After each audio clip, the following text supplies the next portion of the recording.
Yeah, who plays the accountant? I don't know. Just call him the accountant. His name's Rance. Yeah, but a famous actor who plays him. That is not a famous actor. It's Dylan Baker. He is a character actor who you recognize, but he's not a famous actor. Dylan Baker. I like him a Oh lot. I've yeah, seen him in yeah. 1,000 things, but no one is going to be like, how could you not fucking name drop Dylan Baker, you fucking idiots? You do see him in a thousand things. Okay, sorry. Finally watched. I Finally watched. I Finally watched. I finally watched. finally watched. Hey everybody, welcome to another episode of I Finally Watched. This is David. And this is Alain, and I finally watched Road to Perdition. Sort of. Sort of. I watched the whole thing. I know, but didn't you tell me before this? We almost didn't do this because you're like, oh, well, I've watched it before. And I was like, what? Really? And you're like, well, I watched half of it and fell asleep. I was like, fuck, that doesn't count. We're doing it. So I was in my senior year of high school, and this college that I actually ended up going to had a summer program, pre-college, right? That's what they call it, pre-college thing. See if you like it. And I took a film class, and it was like, you go home or go back to your dorm, watch Road to Perdition, and then I don't even remember the assignment, but I must have failed because we all got in like the common area of the dorm and put it on, and it was a bunch of fucking dudes, fucking high school dudes. I fell asleep because we put it on way too late. And I remember that scene, that shot in the movie where Tyler Hoechlin is watching Tom Hanks through like the crack in his door, and he sees him put down the gun, right? It's like 10 minutes in. And that's the last thing I remember. And what's funny about that is I fell asleep in one of the armchairs, and I woke up to all the other dudes putting all the trash, like all the garbage out of the trash cans and meticulously balancing it on my body as I'm sitting in the chair. So I wake up and they have like 5 inches of trash balanced on my arms, my shoulders, my legs, my head. I'm covered in trash, banana peels, old McDonald's things. I woke up so pissed. I think Tom Hanks was like machine gun shooting everyone in the thing, and I felt that in that moment. I was like, so yeah, I missed like an hour and a half of the movie, so I missed the whole movie, and then I woke up with a bunch of fucking trash all over me. And I woke up and I like flung it off me, and I was like, fuck this, I'm going to bed, you assholes. And they're like, you have to clean it up because you're the last one to touch it, high school, whatever. And I was like, no. I was like, you guys took all the trash out of the dorm. You fuckers have to clean it. And I just leave. And that's my Road to Perdition story. I got to tell you that falling asleep around a bunch of like senior high school, college aged guys, that's like the best case scenario of what could have happened to you. That's when I woke up, man. I don't know what happened while I was still asleep. They had time to put so much trash on me. And what's funny about that too is like it's not like it was my intention to fall asleep. My intention was to watch Road to Perdition.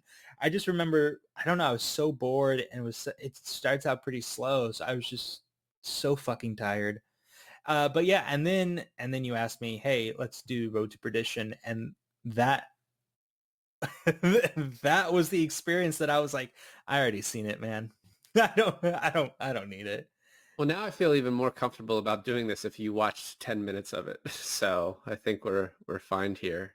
Yeah. Um, so I remember when this came out, it just like it looked like a very like dreary, bleak movie. And so this came out when I was in high school. Um, and I was just like had no desire to watch it.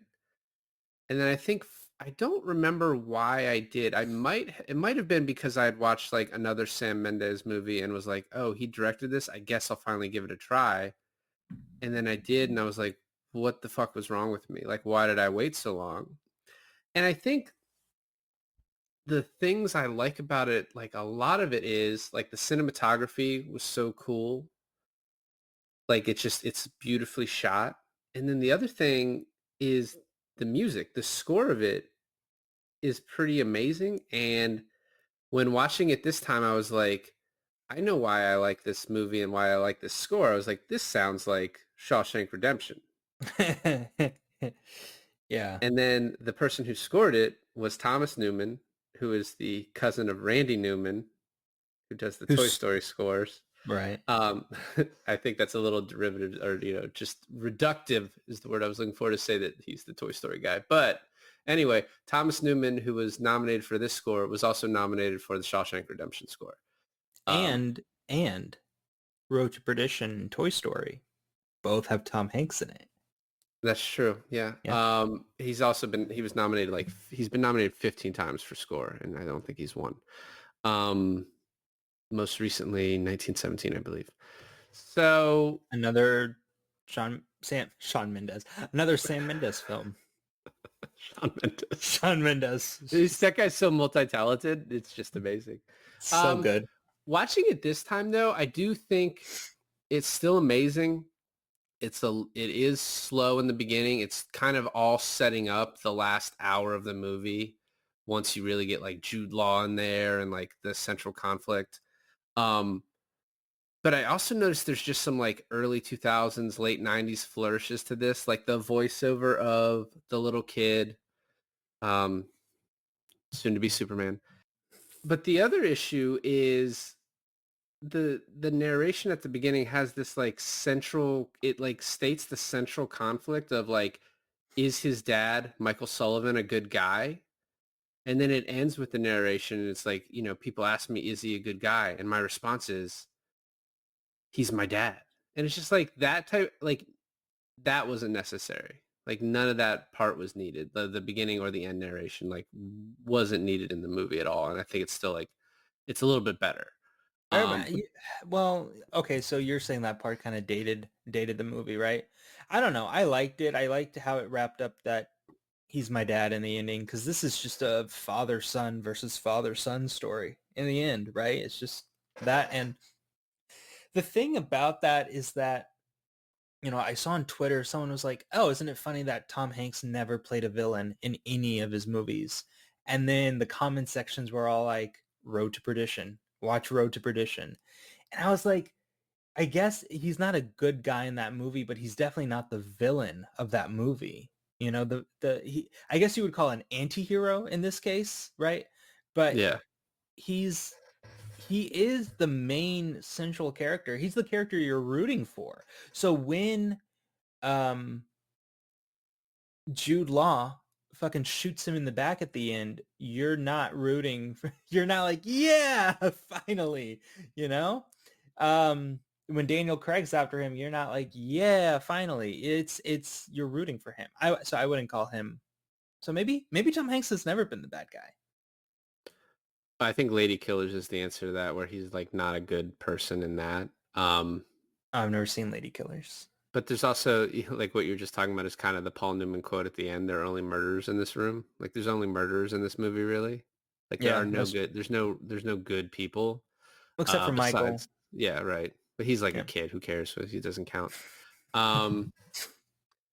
Yeah, he's definitely, this is definitely an anti-hero role. It's honestly, according to Chet Hanks, it's his favorite role his father's ever done. And so that's like important for me to tell you about. Good old Chet.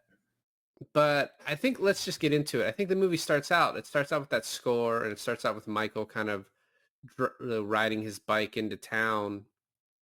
And there's this one little scene where he goes into the shopkeepers who I guess he does the newspapers for, and the guy pays him. And as the guy turns his back, he steals, right?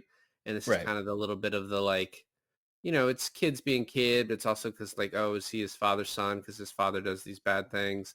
But one thing I thought about, there's only thieves in this movie. Fucking stealing 25 cents. But one thing I thought about this time is it definitely looks like the shopkeep knows he did that, but also knows he can't say anything about it. Like he's got this like mean look on his face, but he's like, I didn't think about it that way. Yeah. It's like, I can't call him out for stealing a quarter. Even though if he did, Tom Hanks would probably be pissed about it, at his son, right?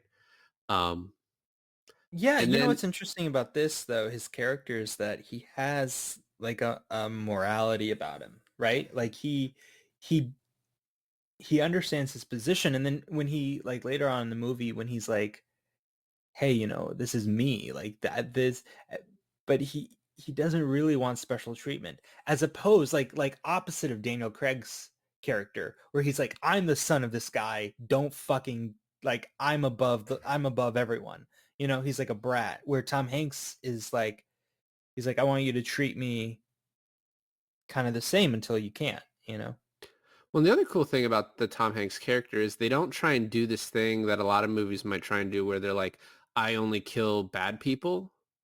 You know what I mean? So it's like, I'm not that bad of a guy because I've only ever killed bad people. Because we just saw him kill a bunch of guys that weren't necessarily bad people, in the first 30 minutes or whatever.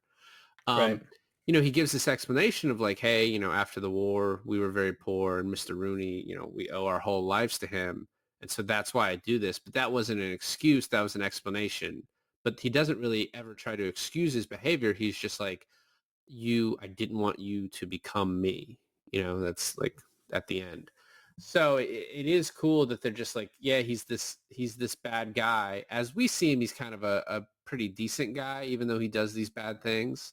So he's definitely not a character where you're like, oh, he's, I don't know. It's one of those Well, complicated no, things where I know what you're talking about. I know what you're talking about. The other thing that's kind of going against him is that this movie is set in the 30s, right? So you have these like tropes, mm, like you have this like rooted sexism and machoism that's like, you have to excuse it in this film because every guy during that period is like that. Like how he is with his wife and how strict he is with his kids. That's just like every family in the 30s. yeah, I don't think anyone was like, oh, Tom Hanks is evil because he expects his wife to make dinner and his kids to clean up their plates. What a sexist. Yeah. I also like it's this one little tiny part, but I really like the way it was shot where he comes home and his brother's waiting for him with the snowball.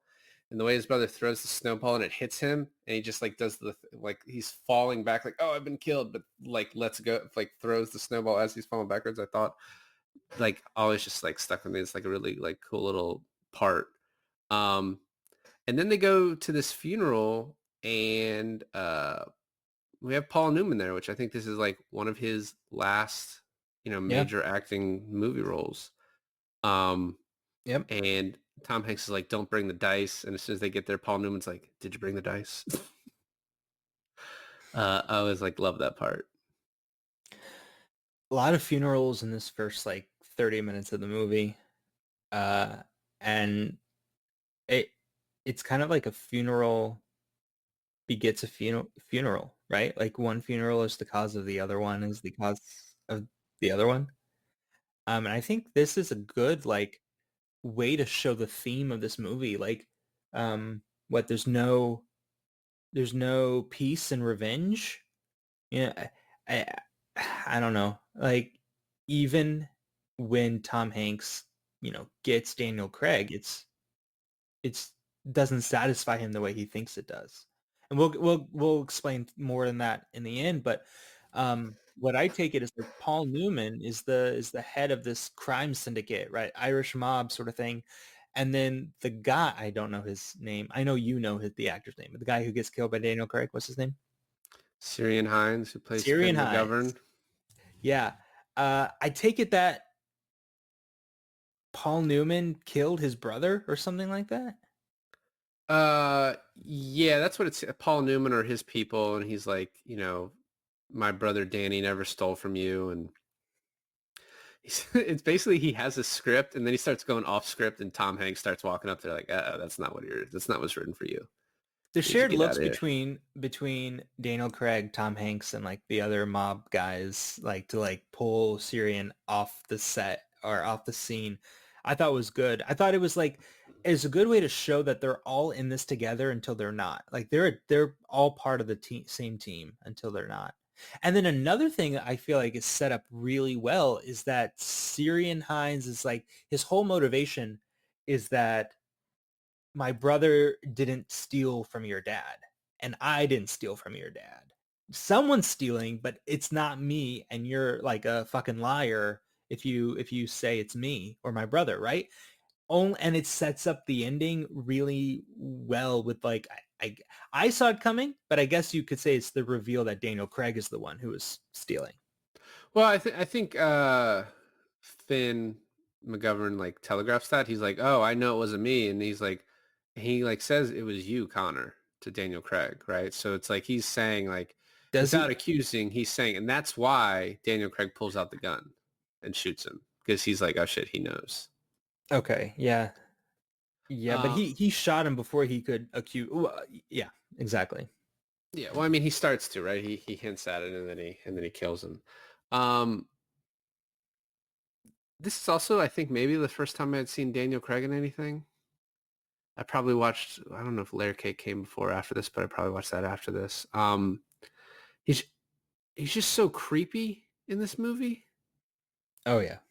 especially the beginning when he's like sitting in the room and he's like, "Well, which one of the Sullivan kids are you?" And like, well, he's like, "Oh, I came for your dad's jacket." And he's like, "Come back later. I'm busy." And it's like, you just have to you just Give have to him let the him grab the jacket. jacket. Like this is taking Yeah. longer than than needed. What are you doing? Yeah, I agree. I agree. That was weird. And I was like, I don't know. I had child molester on my mind when I saw him like that. And I was like, because I don't know where this film is going, but he definitely gave a molesting kind of vibe. Yeah. Well, and then you get the scene right after this where Daniel Craig is like jealous over Tom Hanks and Paul Newman playing the piano together. And so you have this like whole, you know, you've got the Daniel Craig stealing money, but he's also jealous of the relationship that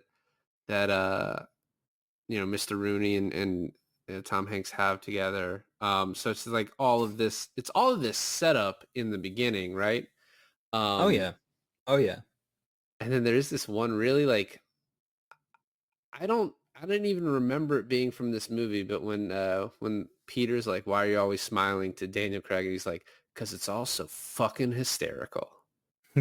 It's like definitely a line that like stuck with me. Um, also, this establishes that Daniel Craig doesn't really even know that Michael Sullivan has two children. And then when he's like, "Oh, you have two," like it's such a small detail in his head, and then he gets them confused. Like he doesn't know who is who, and that like works out. Well, it doesn't work out for one of them, but it works out in the end when he goes to kill him because he thinks the job is done, and he's not expecting the second one to come around. You know? Yeah. Well, and then right after this, you have Peter and Michael. They're in bed, and it's kind of like useful exposition, but it's a little bit clunky. He's like, "Well, what does Dad do?" And he's like, "Oh, just Dad works for Mr. Rooney." He's like, "Yeah, but what does he actually do?" He's like, and then at the table the next day, Peter asks what he does, and everyone just looks at him. And the mom, who is Jennifer Jason Leigh, and I didn't even fucking recognize her. Even after No. it told me it Yeah. was her, I was like, I don't see it. I don't see it. Yeah. Um, but she's like, he puts food on the table for you. Now get the fuck out of here.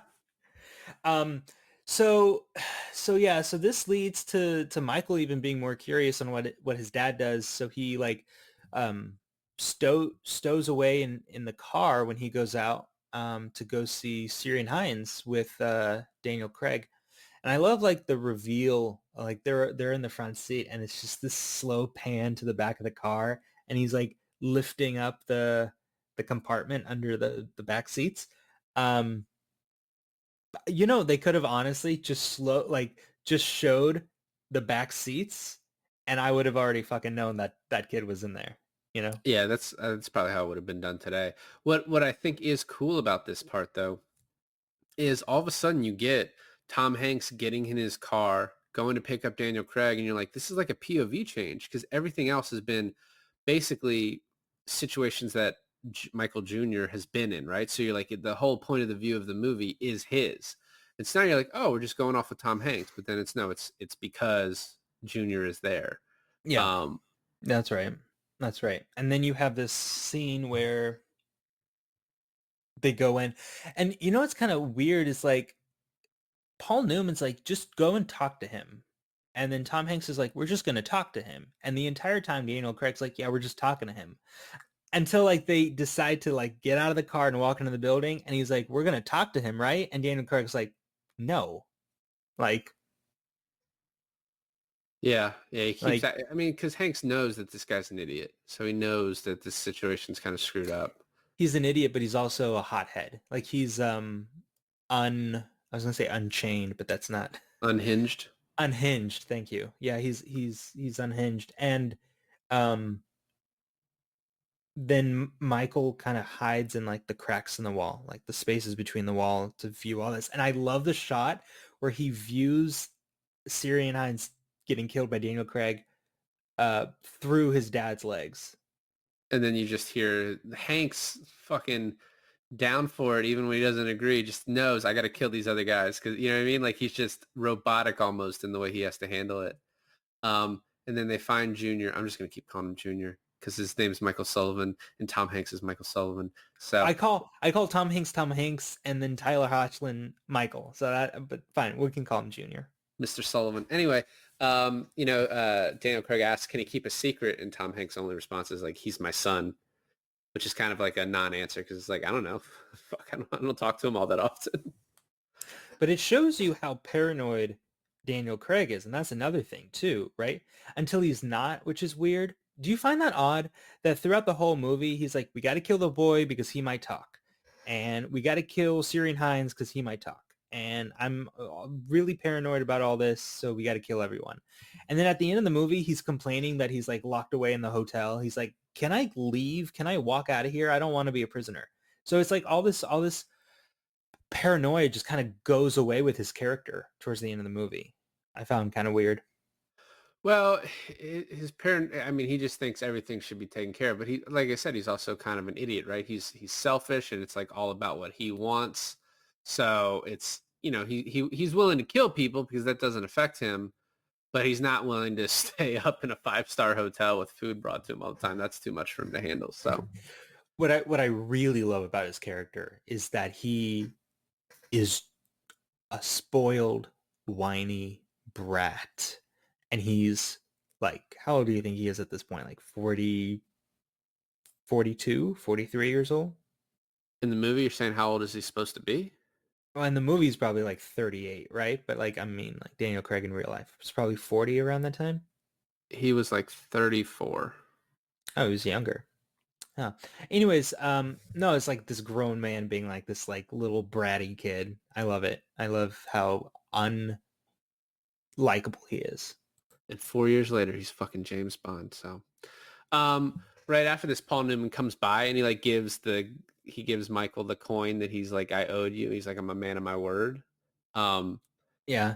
And he's like, talking to Tom Hanks, like, oh, can we trust him? And he's like, you can't protect him forever. This would eventually happen.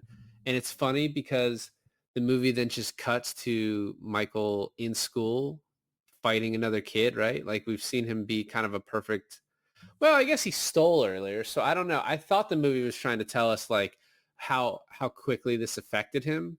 But that's definitely that. It's definitely that because his outbursts at the table and right. Yeah, I think it's that. I think you're on the right track. And I think the coin thing is more than just like it's like an underlying threat / promise. It's like, hey, I kept my end of the bargain. I got you the coin, so you're gonna keep your fucking mouth shut, right? That sort of Yeah. thing. Yeah. I love the next scene where Daniel Craig is, being forced to apologize. And he's like, we lost a good man last night. You think it's funny? Try again. And he starts again and he like hits the table. He's like, try again. Yeah. And apparently Paul Newman just decided to do that on his own. And Sam Mendes was like, that's fucking good. Yeah, let's keep that in. And so Daniel Craig being like, that's the end of my line. Like that expression on his face was actually that expression on his face. Well, and all the other people, if you notice them, were like, oh, what the fuck? And then the shot over Daniel Craig's shoulder too is really cool. Like of seeing Tom Hanks and the dad walk off and or Paul Newman walk off. And that is probably the reason Daniel Craig, it's like probably less about like being scared because he even said, can we trust the kid? And he's like, he's my son. And he's like, oh, okay, well, no worries. But then Hanks and Paul Newman walking off as Daniel Craig just got like dressed down in front of everyone. I Yeah. think Lee is more probably why he went and killed the wife and kid, because then it creates this situation where Hanks is not going to be a part of this anymore. Well, when I read the synopsis to this, I was confused. I was like, and it's, I'm not going to pull it up now, but it is confusing to read because it says something like when a father and son go against another father and son, it's father versus son versus son versus father. And I was like, that is that is very confusing. I butchered it, but it was still like that um, vague. So I was like, what is this about? And so when I'm watching this, I'm like, okay, that's what they mean. Because it's just this relationship that, and it does feel like this guy's like, you took away my dad, so I'm going to take away your son. A little bit. And then right after this, Daniel Craig kind of puts the plan into action. He gives Hanks a letter and he's like, you need to go to this guy. And one understated thing in this movie, the movie never just outright tells you, but Hanks is so good at his job and so good at reading a situation. As soon as he hands that letter to that guy, he knows it's a trap. And he the fucking bouncer is like about to let him in. He's like, do you want to frisk me? He's like, should I? And he's like, it's probably a good idea. The bouncer is probably my favorite character in the whole movie. Like as far as like outside of like Michael and Junior, and I also really like Jude Law as a character, but the bouncer having such a small part, he says this line, something like, it's on the kind of same feeling of like, there's only murders in this room, but that bouncer has such great lines. And the way he was like, maybe, if this doesn't work out, Mr. Rooney can get me a job. Will you talk to him? And he's like, yeah, I'll talk to him. And I was like, oh, that's so sweet. And then I was so sad when he died. Well, he had to. If he didn't want to Yeah. die, he should have not, reached for his gun. Just kind of stand there and be like, it's all good. We're all good Yeah. here. I Give need me a that job. job. Yeah, I need that job now, right now, Yeah. actually. Yeah. Yeah, and then the scene where Daniel Craig goes and kills them is, it's obviously sad. The way it's shot is very cool. The one after he goes to go out of the house, Junior Oh. has come up and heard the shot. He goes to the front door and Daniel Craig is looking out at him. And then you see the perspective of Daniel Craig and he can't see through because it's dark outside. So it's probably it's a masterwork of cinema, David. It's probably my favorite shot in the whole world. Because he has like a ski mask on and he goes to the door and they're face to face and he takes off the ski mask and I was like, oh, that's dumb. I was thinking to myself, I was like, that's really stupid.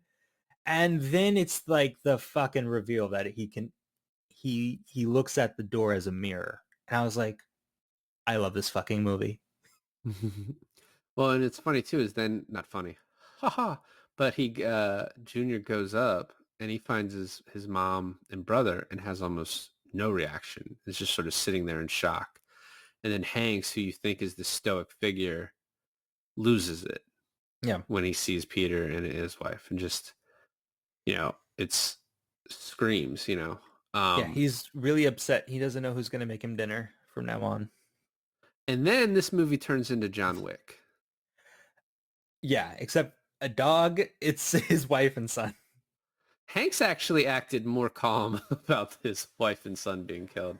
But we get the next scene where Paul Newman starts hitting Daniel Craig and he's like, I curse the fucking day you were born. And it's like very similar to the scene where the father beats the shit out of the son. He's like, do you know whose dog you fucking killed? It's John Wick's fucking dog. Yeah. The scene where he gets onto Daniel Craig about killing it's awesome, but it makes, I get it. I get what the movie's trying to do. I'm not stupid, but at the very end of the movie where he doesn't give up his son, I was like, you don't even like your son. You could easily just give up your son and save your life and save your men's life. And just, it's like, he's going to get, and then, man, I'm jumping too far ahead, but I just don't get the part where I guess he can't betray family like that. Even though he treated Tom Hanks more of a son than Daniel Craig.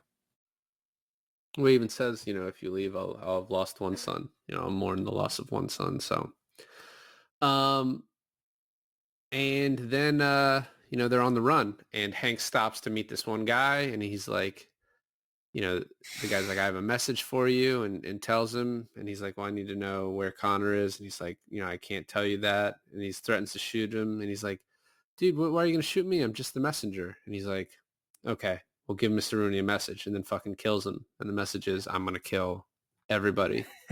Yeah. Yeah. I then love the shots of going into Chicago. It's like so beautiful. It's like Chicago's so awesome. perfect. I love Chicago. He goes to see Mr. Nitty. Good crying from your boy, Mr. Superman, as he's waiting for his father. It's like some nice tears.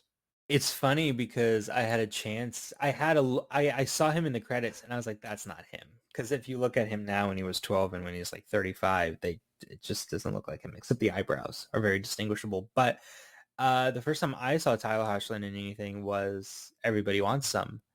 And then he was cast as the new CW Superman.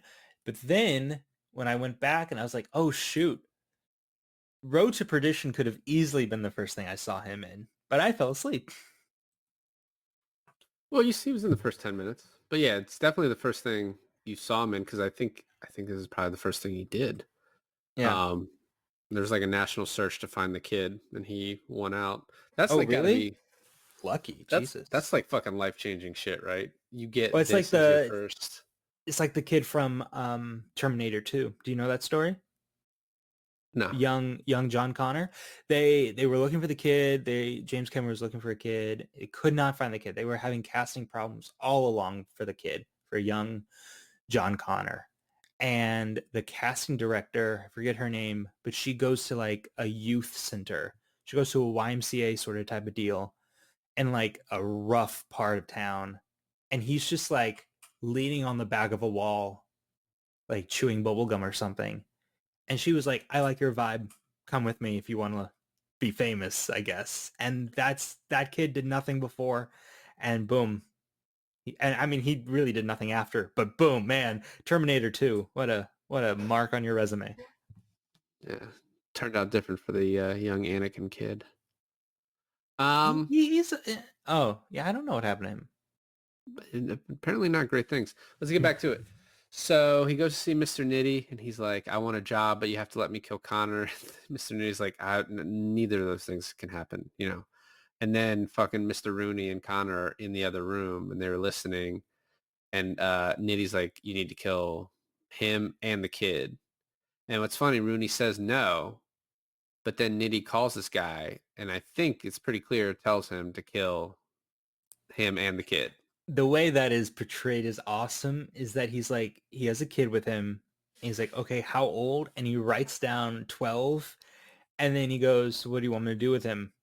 And then you don't hear what he says on the other end of the line. You just see him drawing like a little sad face next to the number 12. A little dead face. Little dead, sad face. Yeah, with the X's for eyes. And you're like, oh, okay. And this is where the movie really picks up, Jude Law. And I don't know if you have not seen The Talented Mr. Ripley, but Jude Law in The Talented Mr. Ripley is like one of the most beautiful humans to like ever be in a movie. Yeah, and then go to this. Good looking guy. And then to go to this, I feel like God allowed Jude Law to lose his hair so that the rest of us could have a chance out there. What happened to Jude Law's hairline in this movie? Because it came back. It must be money. This was purposely like to make him look like shit. Yeah. Like, so you're just saying in general his hair? Yeah, you're right. In real life, yeah. Yeah, in real life. And I guess this is based off this movie is loosely based on reality, and then the Jude Law character as a crime scene photographer is a real person. I don't know if he like killed people, and like some of the photos were real crime scene photos like in his studio. But he is, you think Daniel Craig's a really fucking creepy character with that introduction, and then you meet Jude Law, and you see like this rapist that has just been murdered by the husband of the victim, and he's sitting there. and he's going to take a photo of this dead guy. And then he sees that he's alive. And he just goes over there because he's ruined his photograph and fucking smothers him. Yeah. Yep. I had to go back and see what movie I first saw Jude Law in, and it was probably AI. That would make sense. AI, and then maybe Alfie. Alfie's a good one. And then Sherlock Holmes, obviously. But yeah, I'm pretty sure like all my like memories of Jude Law is from AI, which he was good looking into. So Does Jude Law, I gotta ask, does Jude Law in this movie never sleep? he never brushes his teeth. That's for sure. So here's the thing. Jude Law gets the call. We have no idea where he is. It seems like he might be in Chicago. He then drives from Chicago to whatever city Tom Hanks lives in, which I don't know what that is. Listens to a phone call of Hanks and his sister, or his wife's sister, yeah, who says, "I'm going to your cabin in Perdition." And then he drives and catches up to Hanks like immediately. Like Yeah. finds his cabin and then catches up to him at a diner that night. Yeah. Can I be real with you, David? Yeah. I have a confession. I thought Perdition was like a way of life. And so I thought like road to perdition, like I thought perdition was maybe another word or a synonym off of retribution. So I thought like Tom Hanks is on the road to retribution. I was like, oh, that's poetic, but it's a place. But it also has a meaning that's the exact opposite of what you're saying too. Perdition is also a word? Yeah, it's a state of eternal punishment and damnation into which a sinful and unpenitent person passes after death. Oh, so it works both ways, and just one of the ways is the opposite way I thought it was working. Correct. Yeah, there's only murderers. Got it. Well, okay. So I wasn't too far off, but still very far off. You know, every once in a while, my preparation, I copied and pasted that into my notes because I was like, this might come up. Thanks, Wikipedia. Yeah, it's just Google. So then they're at the diner, and Junior doesn't want to eat, so Hanks goes in there, and he is in there for so long, as I said, because somehow Jude Law catches up. It's like dusk, and then it's like super fucking dark when Jude Law shows up. And I love Hanks's acting in this. And I got to say, too, Daniel Craig's acting earlier when he commits the murder is so good because he puts off like this evil, but also he is scared and afraid and like in over his head. Like it's like a lot of emotions coming off of him. You're talking about the first murder? When Daniel Craig murders the wife and son. Oh, that, yeah. But then in this diner scene, Hanks immediately from his eyes, we can see he knows Jude Law is out of place and shouldn't be here. And this is something that's going to be something he has to deal with. For a guy whose like whole thing is like, I guess he's like a hitman. He's like a psycho hitman. It's like he doesn't brush his teeth or take care of his fingernails or anything like that. And it's just really off-putting. You can't get close to him, you know? Yeah. And then Hank starts to like kind of talk with him and be open and personable. And then he like pretends to be drunk. And then they show him grab the knife a little too, like they focus on it a little too much. I wish it had been a lot more subtle than it was. But he's like, I have to go to the bathroom. You know what would have been a cool way of doing it is showing his place setting and have the knife in there. And then as he gets up to the bathroom, it's just not there. It's a shot of the place setting. It's just not there. That would be a cool way to do it. That would have been nice. And then Jude Law hears a car leave and he thinks it's the cop that got up and he's like getting ready to shoot him. Good. Yeah. And then the cop comes back in to pay. And Jude Law goes out and takes a couple shots. And then the cop comes out and he's like, hey, mister, get the fucking gun out. Yeah. Yeah. You know, there's moments in this movie, and I told you about it earlier, but that people just make a really dumb decision. Just really stupid decisions that people make in this movie. And it's not because they're dumb characters. It's just like it needs to move the plot in that way, but I wish it was done in a better way. Although him using the knife not to like defend himself, but to like put a hole in his tire is really awesome. Yeah. And now we're fairly close to kind of the end of the movie. Like we're like an hour and 15 minutes in, and Hanks just basically has to come up with a new plan. He's like, all right, we're going to rob Al Capone's banks. Oh, it's so And cool how this movie turns into a bank robbery movie like halfway through is pretty cool. yeah, so first he has to teach his son how to drive. He's like, well, do you want some advice? And the son's like, no, I'm going to do it myself. And he's like, all right, well, fuck, we're going to be here forever. And I like, so there's a bank robbery montage they're about to get to. And I love like progressively how He Junior's gets driving better. gets better and better. And it Yeah. starts off like really bad. Um, but the first robbery is pretty funny because he's like, tells this guy, he's like, here, why don't you take a little bit for yourself? And he's like, but if I hear that you like took the money from farmers to cover up this money, like I won't be happy. And then the bank manager says, you really trust me not to say anything. And I was like, I have no idea what that means. Like you trust me to not tell Capone you gave him the money? Well, obviously you're not going to tell him that because otherwise you would just, yeah, I don't like, I guess you're right. Like I guess so. He's definitely gonna tell Capone that his money was stolen, but like yeah. he doesn't know Michael Sullivan by name. Well, he tells him it's Michael Sullivan. Do you want me to spell it for you? Oh yeah, Because because he doesn't care. well, it's not he doesn't care. He wants Capone to know. What he wants is he wants leverage for them to allow him to kill Connor. That's the whole point of this. Yeah, but what I'm saying is that you're right. Like the bank manager saying, "You really think I'm gonna say anything?" doesn't make any sense. Yeah. The rest of the montage is cool. We see the son get better driving. They paint the car, which is a very important plot point. Jude Law's long nails, fucking disgusting, as you've already said. Gross. But I love the tiny scene where his son asks him for his share. And he's like, all right, how much do you want? And he says 200. And he's like, okay.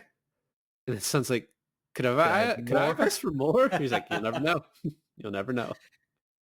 I thought you were gonna mention the scene with Jude Law and the hooker. I thought that was it was a short scene, but it was a good scene. Well, that's coming up next. The hooker right before the bank robbery Yeah. or the accountant robbery. Yeah. The only thing is the last thing before we get to that, the accountant scene is Tucci is talking with Capone on the phone and then Connor comes in. He's like, I'm tired of being stuck. And Tucci's like, you don't know your thumb from your dick. You're only being protected because of your father. And Daniel Craig says like, you don't want to talk to me like that because I'm going to be in charge when Yeah. my father dies. But from reading about this, like Tucci's character, Nitty, he's above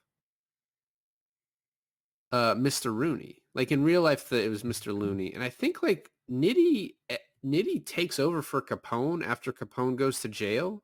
Is Mr. Rooney supposed to be Capone? No. No, Mr. Rooney is Mr. Looney, which is a guy who is part of the mafia and I think is, either worked for Capone with, like in concert with, whatever. But like Nitty does not have to fear this Connor guy. And what this scene does tell me though is that like it just gives them a reason to be like okay with him killing this guy. And the only reason they're not is because, as he says, is because of the father, the respect they have for him, how much they need him. He runs whatever that city is that they live in. He runs it really well. So So let's look at it like the movie looks at it. So he says that he would take over his dad as soon as if his dad dies and out of the picture. And Nitty already doesn't like him, right? He's only protecting him because of his dad, but he doesn't like him. So when the dad is taken out at the end of the movie and Tom Hanks is like, hey, Nitty, can I take this dude out? He's like, hell yeah, do it, right? Because he doesn't want to have to fucking deal with Daniel Craig's character. no, yeah, absolutely. Once Rooney dies, he's like, please, like this is great. And they even have the part where he's like, does it end after this? And he's like, okay, then yeah, fine, go kill him. And I love as like, I know I'm jumping ahead, but Tom Hanks walking through the lobby and like up the elevator and all of the bodyguards are just letting him through, like no issues. Yeah. Well, and then as long as we're doing it, we'll just do it now. But he goes in, Daniel Craig's just in the bath, goes in, shoots him, twice, 3 times. And Yeah. you're like, oh, we're not going to get to see the death. And then as he walks out, he pushes against the door and it just rotates and you can see the mirror and Daniel Craig's like fucking dead corpse. It's crazy too, because the whole movie is built on this death and it's done it's over in a matter of seconds. Like it's like it's treated like a secondary character being killed. It's interesting in that way, you know? Absolutely. Yeah. So we get to the accountant scene, and he goes to a bank and there's no money or anything. And he's like, dude, the accountant took all of it. Chicago knows what's going on. And so Jude Law is sitting across the street from the accountant in this apartment with this huge fucking window so he can see everything. And then Hank's car pulls in, but he's painted it. So Jude Law doesn't recognize it, right? This whole Ah, this whole this scene is just whole thing. Yeah. is happenstance, right? Just little like kind of things here and there that you can nitpick of like, oh, it all worked out so perfectly or whatever. But I liked it because he pulls in, then the hooker's like, we've been here for days. Can you close the blinds? So he looks over at her. Hanks walks all the way over, and so he doesn't see him, right? Right. And then Jude Law gives her the money and tells her to get the fuck out. Well, you forget an important part is that as Tom Hanks is leaving the car, he says to his son, if he sees anything suspicious, make sure you honk the horn twice, right? Yeah. So then when he gets up there with the accountant, the ticker starts going off. And so when the son starts honking the horn, he can't hear it for a while. Well, he only sees, hold on, because it's even more happenstance, right? Because he only sees Jude Law because Jude Law almost gets hit by a car. That car honks. That's when the son looks up from his book. By the way, he's reading The Lone Ranger the entire time, which works out. But Taking him a long time to read that book. he's 12 years old. Anyways, so he looks up and that's when he sees the shotgun and he sees Jude Law and yeah. So what is that ticker? I don't know what that is. It's the opening of the stock exchange, the New York Stock Exchange. Oh, okay. I guess. So he says that what it is. And so then the accountant is taking forever to open it up. And then when he finally opens it, Hank sees it's empty. And then Jude Law pops in and the accountant gets his because he gets shot through the fucking door. Right. And this is really funny, though. So Hanks shoots a glass. It sprays into Jude Law's face, incapacitating him. Hanks goes into the other room to escape. And then he's like, oh, there are all the files right there, like that were in this. You guys, why would you even bring them to the hotel room? Like, why are they in another, like, that part makes no sense that they would be there. I guess Stanley Tucci, not Stanley Tucci. Who plays Nitty? I mean, Stanley Tucci. sorry. Yeah, who plays the accountant? I don't know. Just call him the accountant. His name's Rance. Yeah, but a famous actor who plays him. That is not a famous actor. It's Dylan Baker. He is a character actor who you recognize, but he's not a famous actor.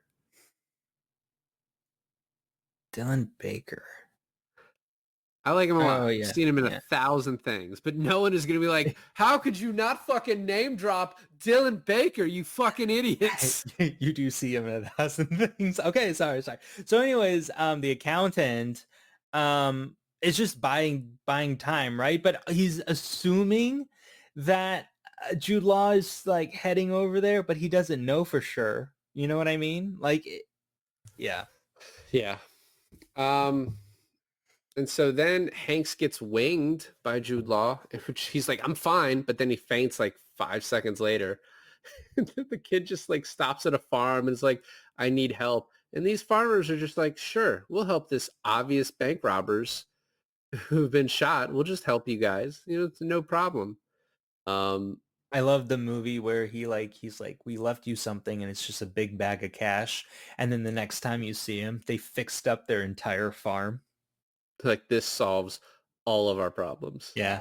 Well, and the wife is like, oh, when are you guys going to leave? And he's like, oh, we'll leave soon. We don't want to bother you. And she's like, no, I don't mind. I'm just asking, like, just making conversation. You guys can stay. She even tells him like, oh, your son adores you. We got together too late, so we could never have one. And then we get this cool moment between father and son where he's like, you were always different with me. And it's like, we never really saw that in the movie. I mean, I guess we never saw him treat Peter nicely as opposed to not treating Michael nice. But his answer is so good. He's like, Peter was such a sweet boy and you were so much like me. And, that's what worried me. I didn't want you to become me. And it's like, Yeah. way to really get to the heart of it. Only to really, run it home in the end. So he gets better. And um, I think that's probably the shot of Tom Hanks I see the most from this movie is him like in his suspenders typing on the typewriter in the farmhouse. Like that's Was he typing? I thought he was just looking over statements. are looking over statements or whatever. He's working and he has this like little thing on Yeah, crunching and numbers, that's what I think of when I think of this movie. It's just real, real accountant shit. it's what I think of when I think of Tom Hanks. Um, but anyway, so they get better and they leave. But like you said, he has to make a new plan. Well, and because he finds the entries that show Connor was stealing, which by the way, he goes to Rooney and Rooney's like, yeah, I knew about it. You know, he's my son. Like, what do you think I'm going to do? It's like, you had to know he knew about it. The accountant knew about it. The accountant's covering up for him too. Um, but he's like, yeah, he's my son. You know, what do you expect me to do? And then Can we Hanks is talk like, about how Tom Hanks snuck into that church without being seen by a single person? yeah, I think security's pretty lax right now. Yeah, I don't know. I feel like he's kind of the one guy you should be looking out for. But somehow he made it in there and made it out. I feel like Rooney kind of like felt like he owed it to allow Hanks to escape, right? He's like, I'm Yeah. gonna let you leave because it's like my son really did kind of fuck you over.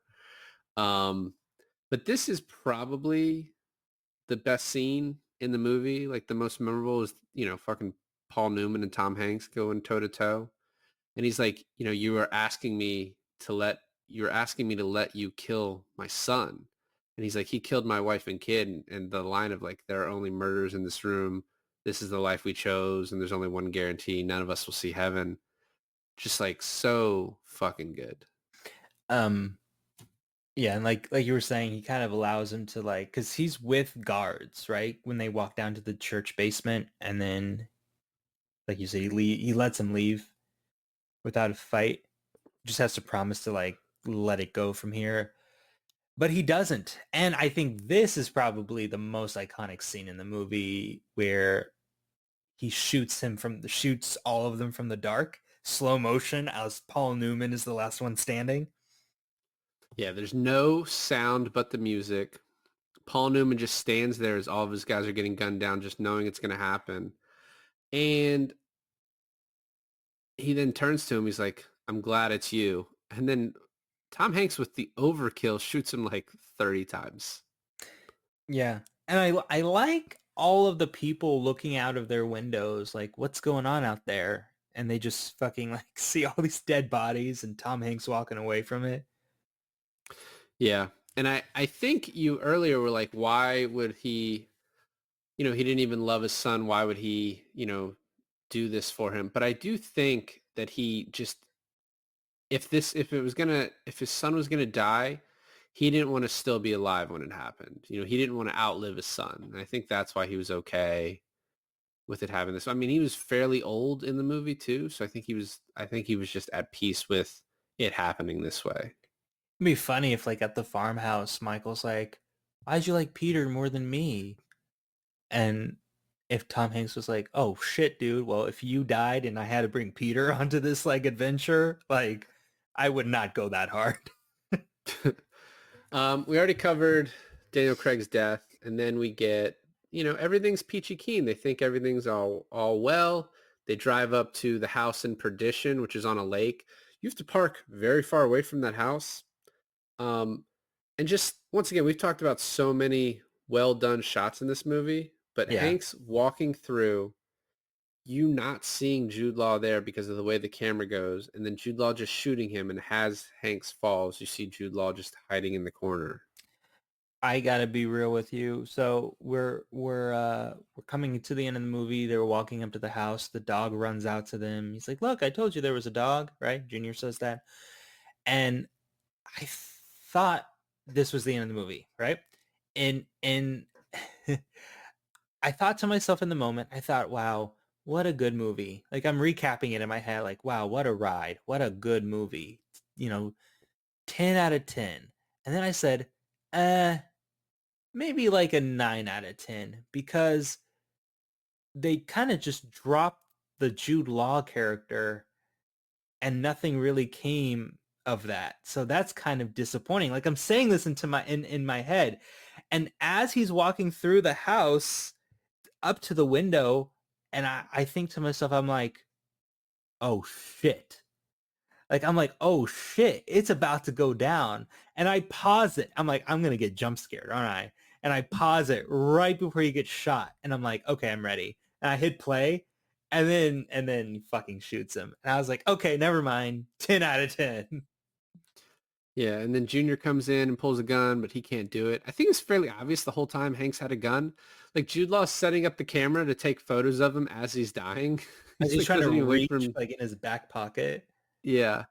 So then Hanks has to be the one to kill him, and he's like, I couldn't do it. And Hank's like, I know, and then he dies. Damn, so good. And I had this thought. So the sister should have already been home. Did Jude Law kill the sister too? I thought of that too. I thought that's maybe why the dog was out. I don't know. Well, and then he No, he has to have, right? He had to have killed the sister, and that's why Michael Jr. had to live with the farm people. well, I thought maybe that was why, but then also maybe for his protection so they wouldn't find him anymore. If he goes to move with these people that have no connection. But then he just talks about his whole life telling people that who his dad was. So he's not exactly in like witness protection right now. So I don't know. But he moves in with this farm family who now all of a sudden have quite a bit of money. And then it ends with people just asking me, was Michael Sullivan good or was he bad? And I just tell them, he was my father. And I was like, who are these people asking if your dad was good? Who is coming up to you and just be like, so I heard you're Michael Sullivan's son. Like, who are these people that know who your dad is? I actually like that. But the part of the narration that I found most interesting was when he goes, people are surprised when I tell them the story because they think I grew up on a farm, which is partly true. And I was like, they think you grew up on a farm. And I was like, I guess from the age of 12 to when you leave for school or whatever, he did grow up on this farm. But I'm like, I guess you just don't really tell everyone you meet about like your checkered past as like a bank robber and the son of a hitman and the ties to the Irish mob, right? But it's kind of crazy how he's just like, he meets people throughout his life and he's like, yeah, I grew up on a farm. Yeah. So here's a couple like thoughts after the end of this. Is one, I think I had told you that this was that Roger Deakins did this movie like as a cinematographer, just because he does like all of Sam Mendes movies now. But it was actually Conrad Hall who died after this movie came out and posthumously won the Oscar for the cinematography in this movie. And he's also the cinematographer for Cool Hand Luke and Butch Cassidy, both Paul Newman films. And like I said, this is like one of the best things about this movie is how beautiful it looks, like how well it's shot. Masterwork of cinema. Correct. The other thing is this is based on a graphic novel. Oh, that's cool. I didn't know that. And in the graphic novel, apparently there was a lot more killing in the graphic novel and in the screenplay. And Tom Hanks was like talking Mendes out of that. He's like, we don't need all of that. And I guess Junior also did quite a bit of killing in the graphic novel and then became a priest later to, get yeah, some but that kind of penance. takes away the whole Tom Hanks shooting Jude Law in the end in place of his son if Junior did a lot of killing. No, yeah, absolutely. I think this works better, but it is just interesting.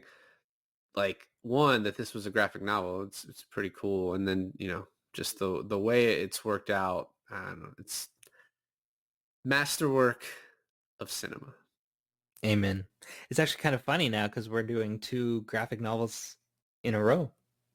That's true. Later tonight. Well, thanks for listening to another episode of I Finally Watched. This is David. And this is Alain, and I finally watched Road to Perdition.